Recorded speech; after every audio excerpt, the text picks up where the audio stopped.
গরম গরম লুচি। এই যে আটা মাখা আছে, আজ আসার কিছু করিনি অবশ্য। এই দেখো ঘুগনি করেছি, রান্না করেছি নিরামিষ 2 রকম তরকারি। সেরকম কাজ ছিল না, তাও যেন শরীরটা কি দুর্বল লাগছে, কি বাজে ওয়েদার, ভাল লাগছে না এই ওয়েদারে। আবার আজ ষষ্ঠী আছে, সেই ষষ্ঠীতে নিরামিষ খেতে হবে, অনেক কিছু পালন হলো। আমি ময়দা খাবো। তোমরা কে কী খাচ্ছ আমাকে কমেন্ট করে জানাও। আমি আজ লুচি ঘুগনি করেছি, পটলের তরকারি আর নিরামিষ ভাত করেছি। আমি ভাত খাবো না।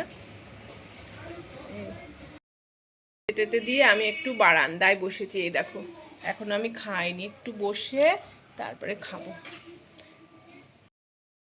বলো, তারপরে নিজের মতো একটু বসে তারপরে খেতে ইচ্ছা করে। এই সব কাজ করে টোরে এই নাকে মুখে গুজতে আমার ভালো লাগে না।